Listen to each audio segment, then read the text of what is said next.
existe um lobby muito forte na Europa, dos europeus, dos agricultores, né? Eles tinham sempre um receio da invasão dos nossos produtos e que pudesse prejudicar o seu mercado.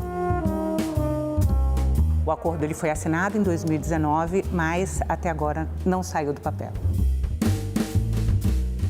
É um acordo de comércio, de livre comércio, e que mexe com interesses dos dois lados muito grandes.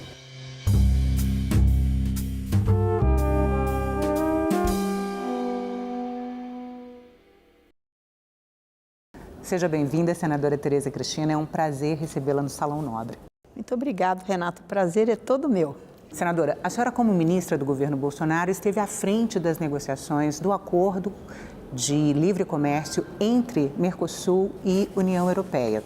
O acordo ele foi assinado em 2019, mas até agora não saiu do papel, né? O que aconteceu, senadora?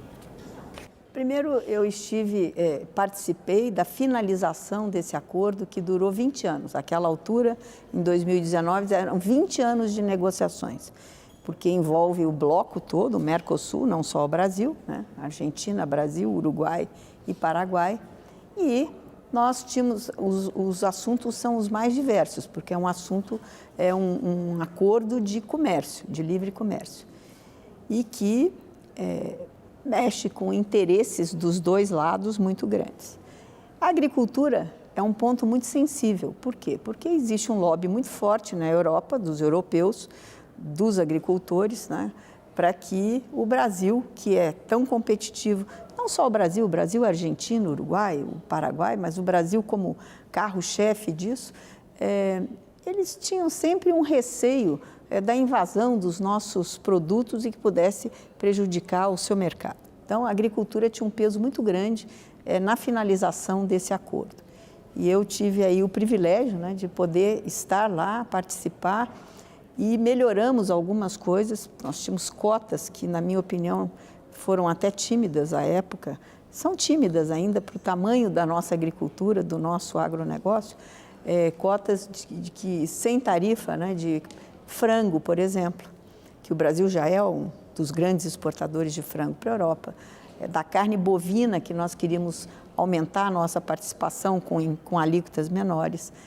O problema também do açúcar, que é importantíssimo.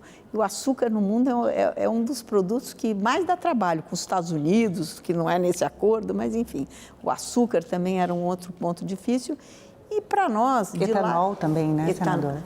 Mas o açúcar era o ponto mais relevante nessa finalização. E aí nós tínhamos os vinhos de lá para cá. O mercado brasileiro de vinhos é um mercado novo, quer dizer, é antigo, mas agora que ele está tomando um volume e uma qualidade, e você inundar de vinhos de lá para cá, seria um problema para o Brasil. Então, você tem que fazer todo esse balanço aí, né, para você fechar esse acordo. E foi muito importante para o Brasil, foi muito importante à época a Argentina, que também queria muito esse acordo, o Uruguai e o Paraguai. O arroz, por exemplo, a gente fechava o acordo num determinado ponto, aí tinha o problema do arroz. O Uruguai não estava satisfeito, porque achava que a cota que estavam propondo, os europeus, era muito pequena para o Uruguai, então tínhamos que negociar outras coisas. Enfim, eu acho que foi um grande aprendizado e eu acho que agora está na hora desse acordo ou sair do papel ou vamos enterrá-lo. Eu espero que ele saia do papel, porque nós entraremos num mercado diferenciado. Primeiro, no mercado de milhões de pessoas e pessoas de poder aquisitivo alto, né? Eles também terão o nosso mercado aqui com seus interesses. E, principalmente, investimentos, porque você libera não só, nós teremos acesso a investimentos que poderão vir de maneira mais fácil. Só para pontuar o que a senhora falou, senadora, a estimativa é que seja a maior área de livre comércio do mundo. Sim. E na esteira desse acordo, né, ele firmado e acontecendo, nós temos outros aí, tem o EFTA, que são países do norte da Europa, que ele está praticamente pronto, dependendo do Brasil agora também implementar. Nós temos aí um acordo, tem outros acordos com Singapura, Enfim, eu acho que o Brasil hoje é um grande player, né?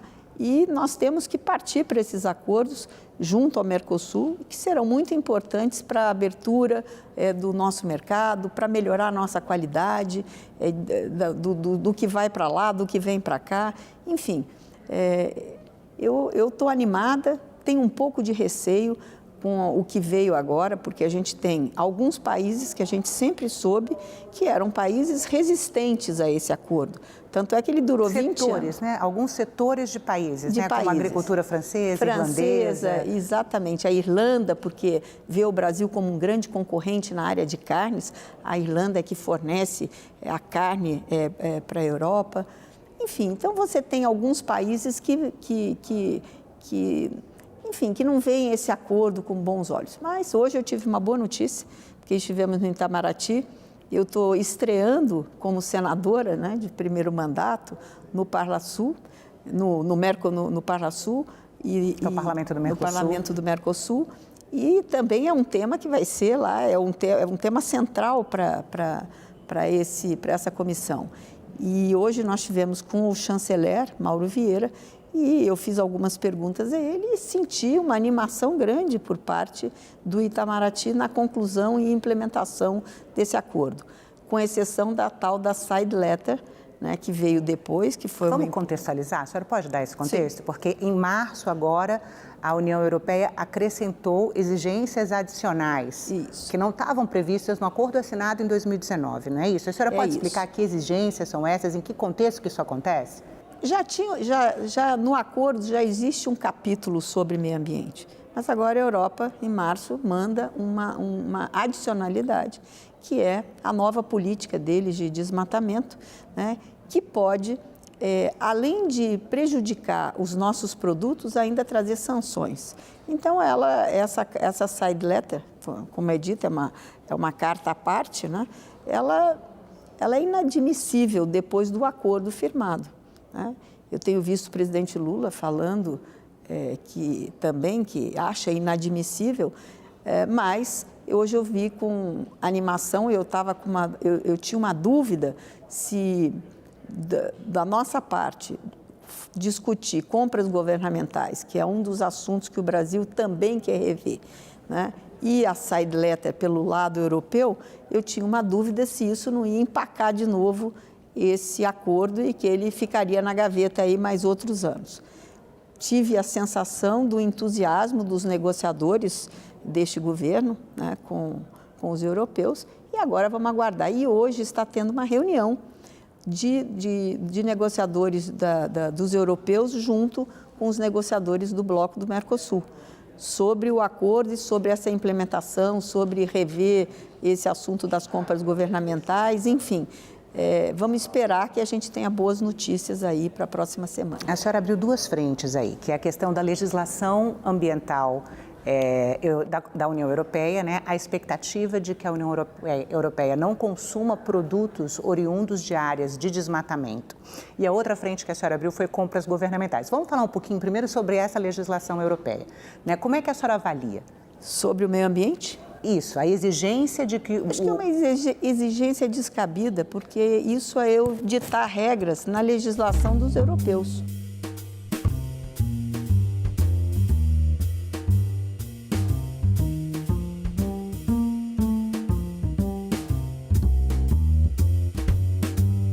Por que eles não têm mata ciliar? Então, eu também não vou vender produtos, quer dizer, não vou comprar vinho dos europeus, porque os seus vinhedos estão em áreas que não têm mata ciliar. No Brasil, nós somos obrigados a ter. Então, eu acho que é uma intromissão numa regra de um país que tem uma legislação ambiental forte, robusta, e que ela é descabida nesse momento. Cada um tem que cuidar do seu país, da sua regra, da sua legislação. Eu acho que isso não pode estar num acordo comercial. Enfim... Mas como que o acordo poderia se adequar a uma exigência? Porque essa legislação, ela não é o acordo comercial, é uma legislação do Parlamento da União Europeia. Eu acho que é né? isso. Como que ela se relaciona com o acordo? Eu acho que, primeiro, ela veio pós-acordo, né? Ela foi uma coisa que aconteceu esse ano, né? Eu acho que eles podem dificultar algumas compras do Brasil, mas não acabar com o acordo. O acordo não é só ambiental, né? Eu acho que ele não pode estar condicionado. Nós temos que discutir acordos comerciais na OMC e não na área de meio ambiente, porque no meio ambiente já consta de um dos capítulos do acordo que foi lá atrás assinado. Bom, compras governamentais. É um dos temas debatidos que na aí Organização Mundial do Comércio também. A explicação que eu tive hoje, porque o capítulo que está dentro, assim como o meio ambiente, o que está dentro do acordo e as compras governamentais, o que também está num capítulo dentro do acordo, não será mexido. Tem algumas coisas que o Brasil gostaria de adicionar ou de colocar outra situação, por quê? Um dos argumentos usados hoje lá no Itamaraty é que isso aconteceu, esse acordo, nas compras governamentais, nós tivemos uma situação antes da pandemia, por exemplo, no caso dos produtos de saúde, né? EPIs, medicamentos, enfim. Então, tem algumas coisas que cada país pode dizer o que quer e o que quer deixar de fazer sem mudar, vamos dizer, este arranjo das compras governamentais do que está no acordo, do acordo quadro. Mas a senhora pode explicar o que está aberto? Porque é um mercado, a estimativa é de que seja um mercado de 150 bilhões de dólares, né, do Brasil, em compras governamentais, que estaria aberto para a Europa o Itamaraty com a implementação do acordo. Não me deu né? esses detalhes. Hoje começou uma reunião, justamente no dia de hoje, para que eles comecem a discutir, enfim, o que o Brasil quer e o que o Brasil não quer nesse capítulo aí, vamos dizer, nessa parte das compras governamentais. Nós vamos saber isso em breve. Eles vão começar, hoje as discussões são internas, parece que dia 20 começa uma nova discussão aí com um indicativo do que o Brasil discutiu com os outros países do Mercosul e depois eles vão ter outras rodadas de negociação. Nós vamos ter que ter um tempo. O que nós precisamos agora é começar o Parlamento, o Congresso Nacional, o Senado precisa começar a entender, nós precisamos entrar mais nos detalhes desse acordo, né? Porque daqui a pouco ele vai estar aqui. Se tudo der certo até o final do ano, né, ele deve estar aqui. Hoje o Brasil Hoje o Brasil é quem está à frente na presidência do Mercosul, né? Então o Brasil por 6 meses, por 6 meses. O Brasil deve fazer esforços para que durante esses 6 meses as coisas avancem.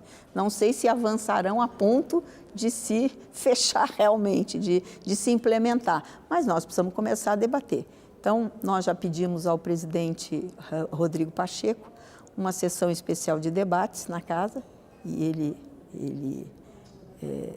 concordou com isso para que a gente consiga colocar esse tema em debate aqui no Senado Federal, chamando os embaixadores, negociadores, chamando quem negociou lá atrás, né, para saber fazer um comparativo e ver as opiniões, chamar talvez alguém dos outros países, chamar o embaixador do Paraguai, da Argentina, enfim, para que a gente comece a colocar esse assunto no nosso dia a dia, para que quando isso chegar, a gente já saiba como é que nós vamos votar.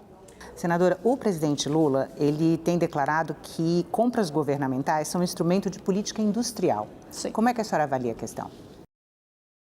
Isso é muito amplo, né? Eu acho que reserva de mercado, eu nunca gostei de reserva de mercado, mas tem algumas coisas que o país pode, num determinado tempo, num período, ele querer fazer de uma maneira diferente, né? Então, fazer essa reserva, entre aspas, desenvolver o mercado interno, né, dentro do Brasil, até às vezes por segurança nacional, tem coisas que são de segurança. Nós, na pandemia, nós passamos, sim, por alguns apertos, o mundo todo passou. Não só o Brasil, os Estados Unidos, a Europa, quando nós tivemos todos os EPIs, por exemplo, vinham da China. Equipamentos de proteção individual, Individual, né? Para as pessoas usarem durante a pandemia, os respiradores, máscaras. Nós tivemos que aí ativar aqui uma série de inovações. Eu me lembro que até, se não me engano, o Senai, a Federação das Indústrias, todo mundo se movimentou para fazer respiradores no Brasil, porque nós, além de ser demorado, e o mundo inteiro tinha que comprar na China, né? Nós tivemos os problemas dos IVAs, das vacinas, os IFAs, que estavam ou na Índia ou na China e que também foram momentos difíceis para poder trazer isso para o Brasil. Então, tem coisas que realmente são estratégicas e que o país pode dizer, ó, durante X tempo eu preciso desenvolver a minha indústria.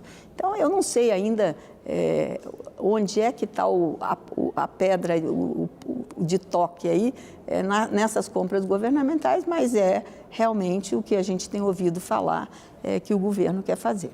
Senadora, a outra pergunta que eu queria fazer sobre o acordo é em relação às assimetrias que existem no acordo, né? O Brasil ser majoritariamente um exportador de produtos do setor primário, né? E ter um fluxo inverso, né? Importar produtos manufaturados, semi-manufaturados e serviços sofisticados, né? Como que a senhora avalia a questão? Olha, isso eu acho que tem momentos, né? A gente também tem que ousar. Se o Brasil continua fechado, nós nunca vamos avançar. Então, por isso, você tem um tempo de adaptação para determinadas coisas. Eu vou dizer para você, por exemplo, na parte dos queijos, né? Os europeus, há quantos séculos, são muito bons de queijo, né? Tem o camembert, inclusive tem aí, depois tem até o problema das marcas, dos nomes que não podem ser usados, que nós temos que achar outros nomes aqui.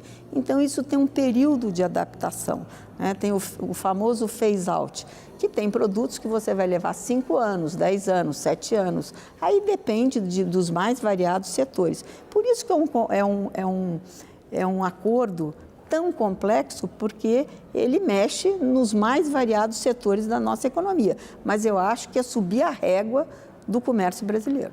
A senhora consegue apresentar uma estimativa de impacto para a agricultura? A senhora estava no Ministério da Agricultura quando o acordo foi assinado em 2019. Olha, naquela época nós falávamos, né, do acordo como um todo. Eu não me lembro mais, eu não tenho esse número fresco na minha cabeça, eu acho que a gente vai ter que rever. Mas ele é um acordo que ele vai trazer, na época a gente falava em 120 bilhões, eu acho, até 2030, se não me engano, né? Então, eu acho que ele é um acordo que, se bem utilizado pelo Brasil e pelos países do Mercosul, nós podemos avançar na qualidade dos nossos produtos e, como eu disse, na abertura de outros mercados. Porque na esteira deste acordo, outros virão. Nós temos o EFTA, como eu já disse, o acordo com o Canadá, o acordo com Singapura. Tem vários acordos que na esteira de... Quando você fecha um acordo como esse, né, abre uma possibilidade enorme para o país. É saber utilizar essa oportunidade. E, senadora, quem que ganha mais com esse acordo no Brasil, a senhora acha? Eu não vejo que o avanço será, assim, imediato, uma coisa bombástica. Mas, por exemplo, nós precisamos muito de engenharia, né? O Brasil é um país que hoje tem muito ainda por ser feito. Nós temos a parte de infraestrutura toda aí aberta para ser feita, de rodovias, ferrovias, hidrovias, aeroportos.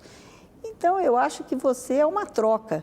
Eu tenho certeza que virão empresas para o Brasil investindo aqui nessa infraestrutura que nós precisamos. Hoje, a Espanha é um grande investidor no Brasil. Eu tenho certeza, tanto é que a Espanha é um dos maiores apoiadores do Brasil, do acordo Mercosul-União Europeia. Ela é uma das que está lá firmes, querendo que esse acordo aconteça, assim como Portugal e a Itália. São os 3 países, a Alemanha um pouco menos, mas acho que não tão reticente quanto a França.